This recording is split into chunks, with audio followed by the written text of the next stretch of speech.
Hi, my name is Arthur and this is Broken Australia. If you bought a house built after 2005 or you just signed on a brand new build, there is a very good chance your plumber installed the cheapest fittings legally allowed, your supply lines are already counting down to failure, and the person who signed off on the job will never answer your call when it floods. Today, I am going to show you exactly what is behind your walls, why it is already failing, and the only 5 upgrades that cost less than a single insurance claim. The history, when Australian plumbing was actually built to last. Let me take you back to something that honestly changed the way I think about houses entirely. My parents bought their home in Western Sydney in 1972. Brick veneer, 3 bedrooms, original kitchen that my mum kept threatening to renovate for about 30 years and never did. When they finally sold it in 2018, 46 years later, the plumber who came in to do the pre-sale inspection walked through, looked under the sinks, checked the hot water system, and said something I still think about. He said, "Mate, whoever installed this copper did it like they expected to be called back." He meant it as a compliment. He meant that whoever laid that pipe knew their name was attached to it. He meant that in 1972, the person who plumbed your house intended for it to still be running when your kids grew up in it. I actually called my mum after I heard that. Not because of anything dramatic, but because she had lived in that house for 46 years and never once had a plumbing leak. Not one. And she had no idea that was remarkable. She just thought that was what houses did. That is not what houses do anymore. For the better part of the 20th century, copper was the undisputed standard for residential plumbing in Australia. It was not cheap. It required skilled tradespeople who had done proper apprenticeships. Soldered joints took time and technique. You could not rush it. You could not hand a crimp tool to the least experienced person on site and tell them to keep up with the framing crew. The material itself enforced a minimum standard of care. Then, starting in the early 2000s, the industry made a switch. Not because copper stopped working, copper was working fine. The switch happened because the Australian residential construction market entered one of the most sustained building booms in the country's history, and speed became the only metric that mattered. Volume builders, the publicly traded companies cranking out hundreds of homes a quarter across the outer suburbs of every major city, needed to cut time at every stage of the build. Plumbing was no exception. Enter PEX, cross-linked polyethylene, flexible plastic tubing that could be snaked through a frame in a fraction of the time copper required. No soldering, no open flame on site. You could train someone to run PEX in a day. And the fittings, push to connect and crimp on, meant you did not even need a licensed plumber for every single joint. You needed a licensed plumber to supervise. In practice, on a production site trying to hit its weekly numbers, supervision is a generous word for what actually happened.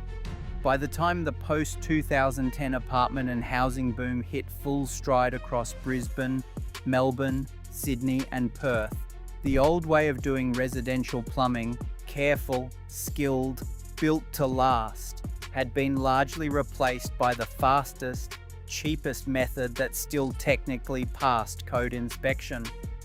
And the worst part is, nobody told the people buying those houses. The industry just quietly moved on and hoped you would not notice for 8 to 15 years, by which time, of course, the warranty had long expired. The builder grade system, what it actually means in Australia. Here is the phrase I want you to understand before we go any further. Builder grade. You will see it in display homes, you will hear it from sales consultants, you might even see it printed in tender documents. And it sounds like a standard, it sounds like a certification, it sounds like something was tested and graded and found acceptable by some governing body somewhere. it means none of those things. I personally think this is the most underrated part of the entire story. Everyone focuses on the bad materials, and we will get to those. But the legal architecture that protects the builder when those materials fail is just as deliberate, and it is completely invisible until the day you need it. Builder grade in the Australian residential construction industry means one thing: the minimum quality required to meet the National Construction Code and legally transfer the title to you at settlement. That is it. The National Construction Code is a flaw. It sets out the minimum standard a building must meet to receive an occupancy certificate.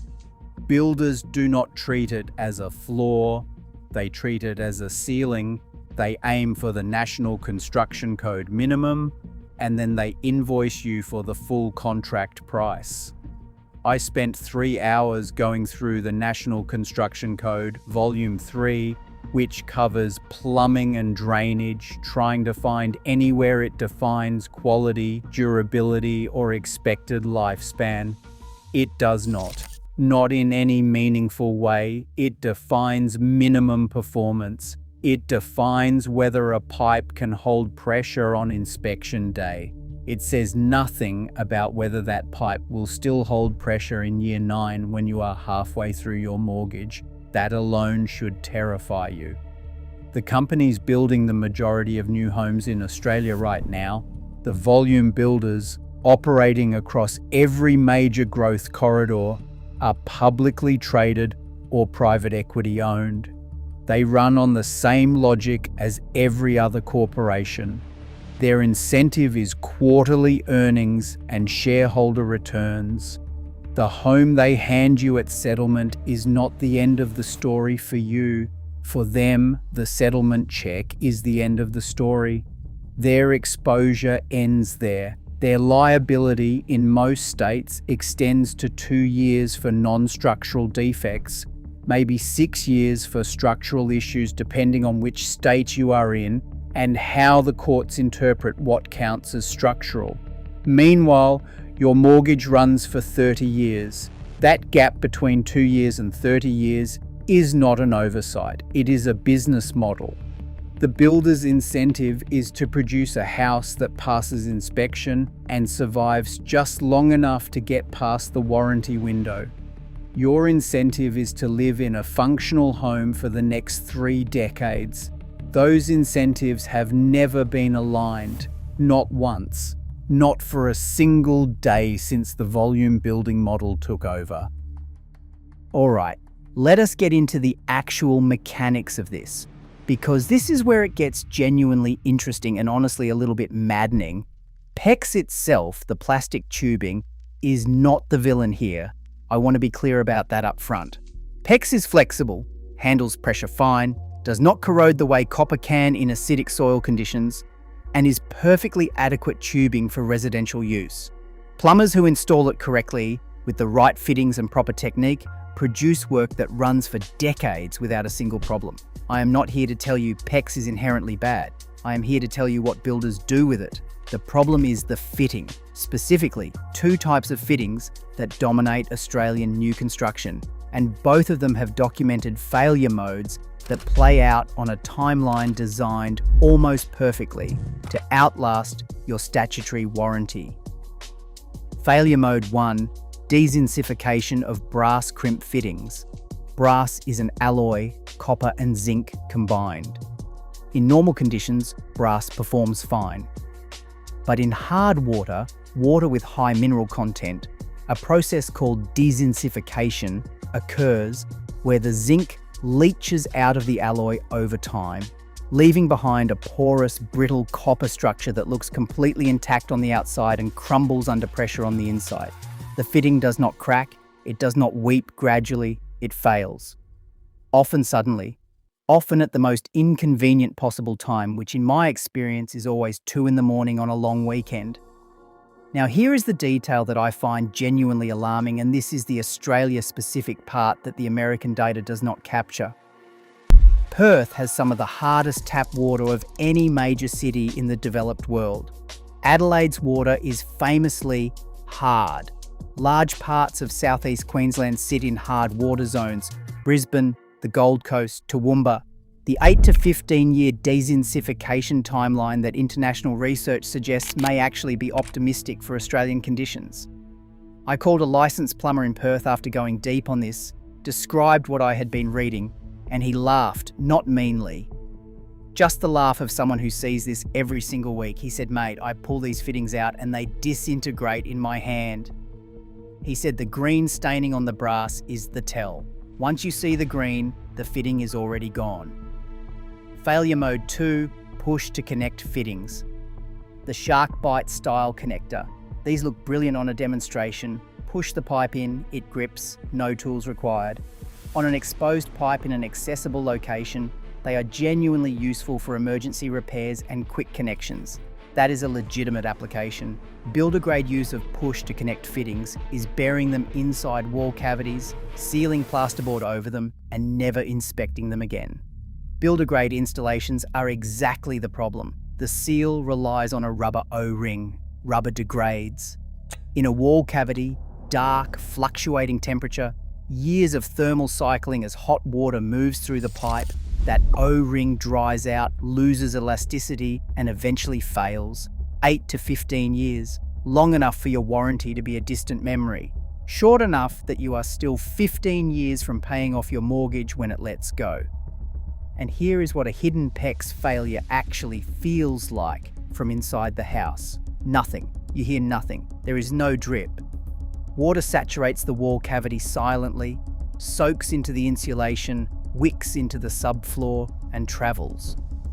By the time you notice a soft skirting board or a faint smell you cannot place, the damage behind that wall is already measured in tens of thousands of dollars. Failure point 2, the $3 bomb behind every toilet. This is the part where every single time I tell this story, I get slightly annoyed on behalf of every homeowner in the country.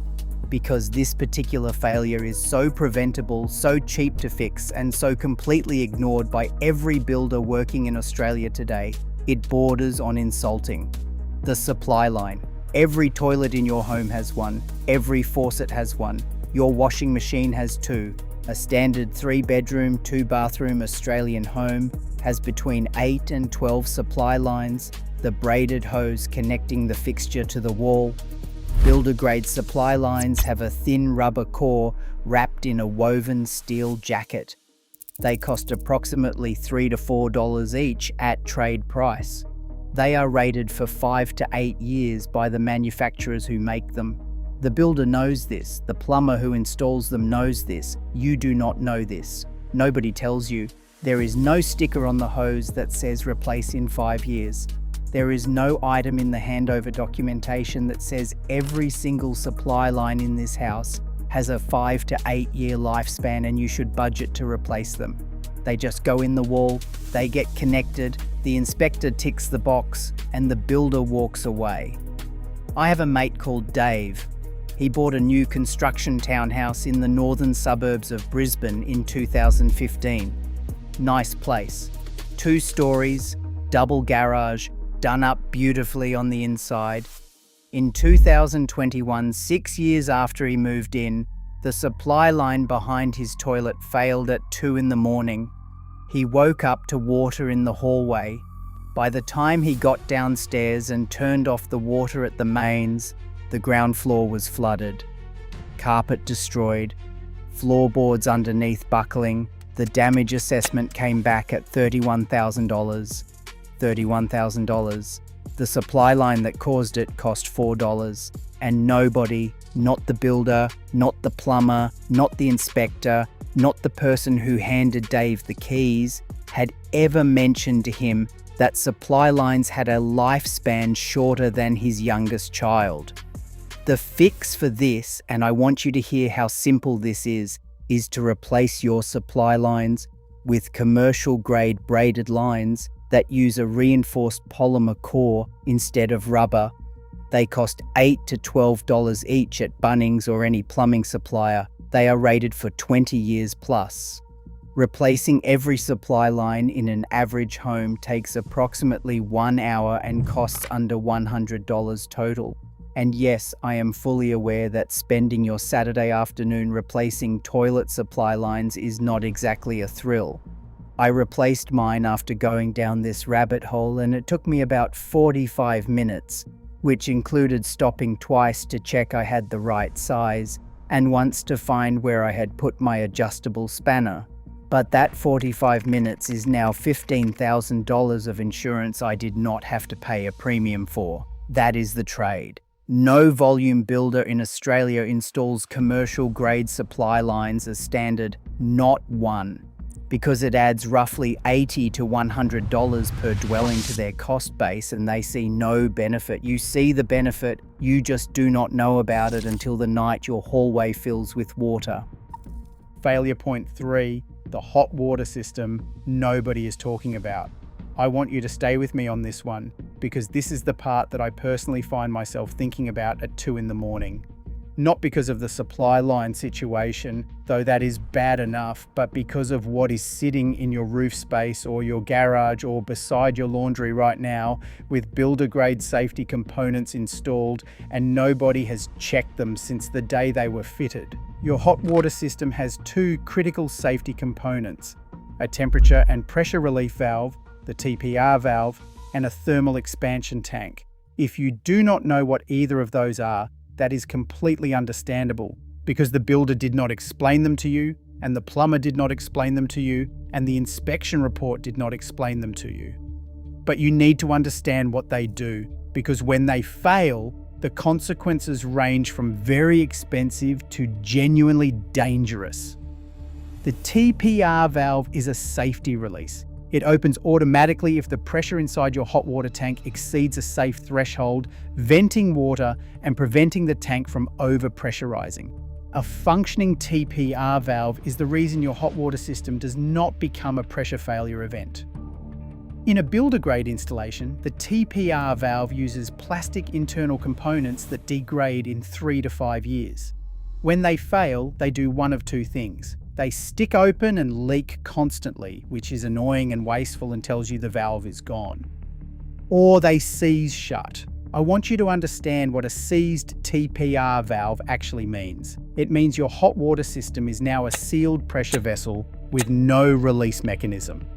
If the thermostat malfunctions, which is a separate failure mode in builder-grade systems, and the water temperature exceeds design limits, there is nothing to release that pressure. Nothing. I am going to let you sit with that for a moment, because it is not a plumbing problem. It is a physics problem with extremely unpleasant solutions. The thermal expansion tank is the second component. When water heats up inside a sealed hot water system, it expands. That expansion needs somewhere to go. The thermal expansion tank, a small pressurized vessel connected to the system, absorbs that expansion using a rubber bladder. Builder-grade expansion tanks use a thin rubber bladder rated, generously, for 3 to 5 years. When the bladder fails, the tank waterlogs. It stops absorbing expansion pressure. That excess pressure cycles through every fitting, every valve, every supply line, every push to connect joint in the entire house. Every single time the hot water system heats up, it accelerates wear on every other component in the plumbing system simultaneously. I went down such a deep rabbit hole on hot water system failures that my wife had to physically take my laptop away from me at 11:30 at night. I was reading remediation reports from insurance claims. I was looking at photos of expansion tanks that had been removed from homes and cut open to show the failed bladder. It is genuinely unpleasant reading, but the solution is almost insultingly simple. A commercial-grade brass TPR valve costs $25 and takes 15 minutes to fit. A quality thermal expansion tank costs $50 to $80. Together, they replace 2 builder-grade components that were chosen specifically because they met the minimum spec at the lowest possible cost, and they protect the entire system for a decade or more. A licensed plumber can swap both out in under an hour. Total cost, including labour, may be $150.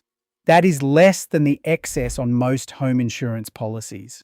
Your builder installed $8 versions of both because the house only needed to pass the inspection and get to settlement. What happens after settlement is structurally and contractually your problem. Failure point 4, drain lines, rush joints, and the slab nightmare. Before I get into this one, I want to say something that I think most people miss entirely. When the conversation turns to plumbing failures in new homes, everyone focuses on the supply side, the pipes bringing water in. That stuff matters enormously, and we have just spent considerable time establishing exactly how much. But the drain side has its own failure mode, and in Australian construction specifically, it has a dimension that makes it categorically worse than anything happening in comparable markets overseas. Here is the difference that matters. Most new homes in the United States are built on timber-framed floors with a crawl space underneath. When a drain line fails, you can reach it.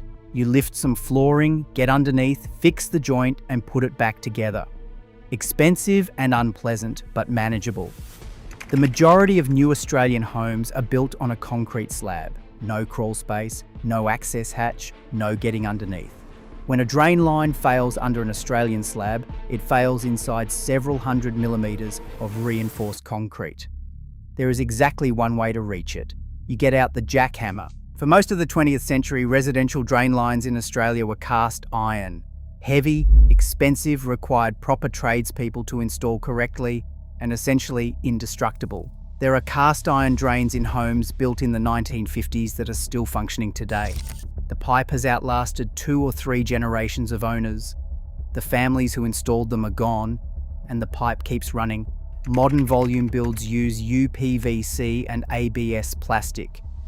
And I will say again what I said about PX, the material itself is not the problem. Plastic drain pipe installed correctly is perfectly adequate. The joints are the problem.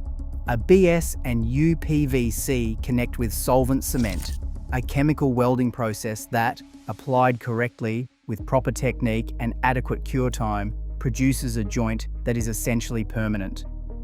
Applied by a plumber working a production site and paid per house rather than per hour, the joints get rushed. Too little cement. Surfaces not properly cleaned. Pipe aligned under time pressure and held for 10 seconds instead of 30. In conditions too hot, too cold, or too humid for the cement to cure the way the manufacturer intended. The joint passes inspection. It looks solid because it is solid enough on that day. Then thermal cycling begins. Hot dishwasher water, cold rinse water, expand, contract, thousands of cycles over years. A slightly misaligned joint, stressed and relaxed over and over, begins to open, slowly, invisibly, behind concrete.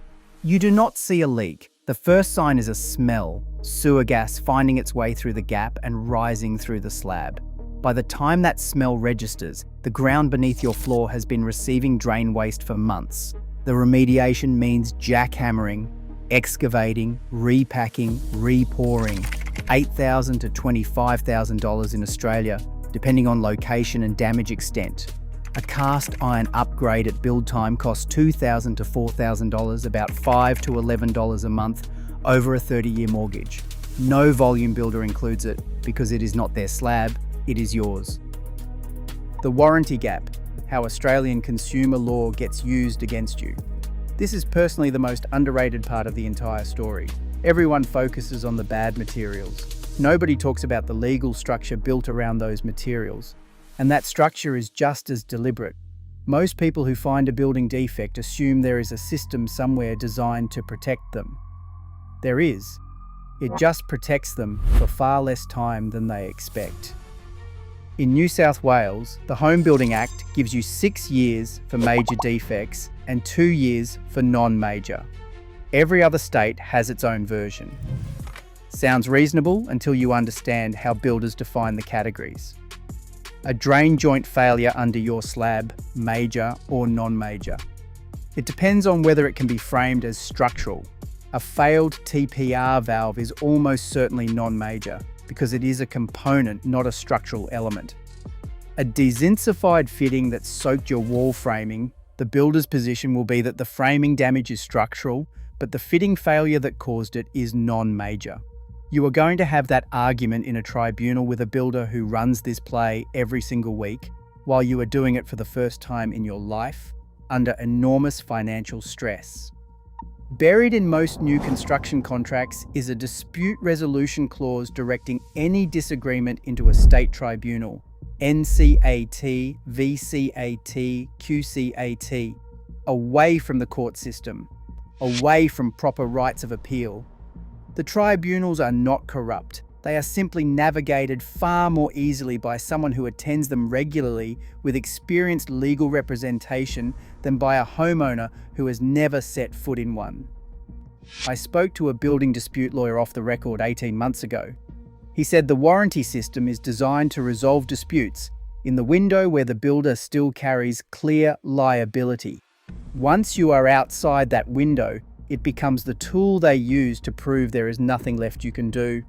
The mortgage is 30 years, the warranty is 2 to 6 years. That gap is not an oversight, it is the product. What you should actually do, the upgrade protocol. Alright, enough of the horror show. Let's talk about what you can actually do. This is the part I find genuinely satisfying because the fix is almost offensively simple and cheap compared to the damage it prevents. I've shown this list to friends who had zero interest in plumbing, people whose eyes glaze over when I start talking about fitting types, and every single one of them went home and actioned at least the first step that same weekend. That is how straightforward this is. Step 1. Replace every supply line in your home. Every toilet, every faucet, your washing machine connections.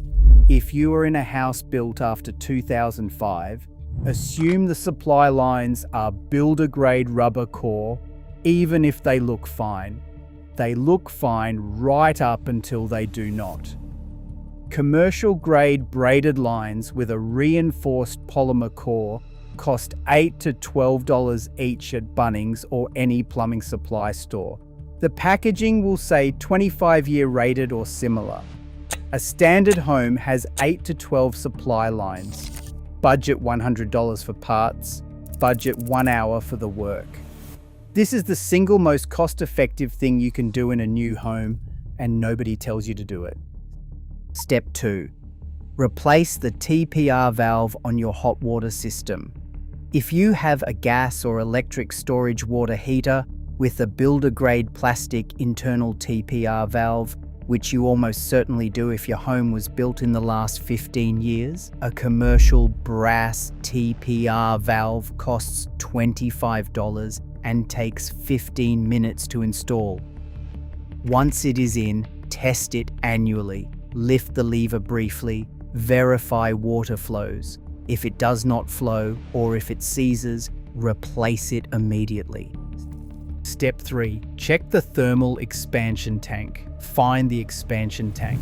It will be a small cylindrical vessel plumbed into the cold water inlet of your hot water system. There is a Schrader valve on the top, similar to a tire valve. Press it with a fingernail or a small tool. If air comes out, the bladder is intact. If water comes out, the bladder has failed and the tank needs to be replaced. A quality replacement tank costs $50 to $80. A plumber can swap it in under an hour, including labor. Step 4. Inspect your PEX connections. Anywhere you can see a brass crimp fitting, under sinks, in the laundry, or anywhere accessible, look for green discoloration on the brass. Green staining is dezinsification in progress. It means the fitting is already compromised. Get it replaced. Any push-to-connect fittings in accessible locations should be inspected for moisture around the connection point. If there is any weeping or staining, that fitting is failing and needs to be replaced with a proper brass crimp or press fitting by a licensed plumber. Step 5. Camera inspection of your drain lines. If you are on a concrete slab, which most new Australian homes are, and your property is more than 5 years old, a drain camera inspection is the single best piece of diagnostic work you can commission. It costs between $200 and $400 in most Australian cities. A plumber runs a camera through your drain lines and shows you in real time what is happening inside those pipes. Separated joints, root intrusion from the garden, bellied sections where the pipe has dropped and waste is pooling, all of it visible before it becomes an emergency. If there is a problem, you find it at a point where your options are still reasonable. You do not find it at the point where the only option involves a jackhammer. Total cost for all 5 steps is somewhere between $400 and $600, depending on how many supply lines you have and whether your expansion tank needs replacing. The average Australian home insurance water damage claim is over $15,000. Significant claims, hidden leaks, slab failures, hot water system events run from $30,000 to well over $50,000 when you include contents, temporary accommodation, mold remediation, and structural repairs. The maths is not complicated. The 5 steps I just described are not home renovation. They are the cheapest insurance policy available to any homeowner in Australia, and it comes with no premium, no excess, and no claim form. Here is the line I want you to take away from everything we have covered today. Builder grade means built to survive the warranty, not the mortgage. Every supply line in your home, every TPR valve, every thermal expansion tank, every crimp fitting behind every wall, every drain joint under your slab, every single one of those components was chosen by someone who will never live in your house. Someone who ran a cost per dwelling calculation on a spreadsheet and landed on the cheapest option that would pass an inspection conducted by a certifier who is also operating inside a system with limited time and limited enforcement resources.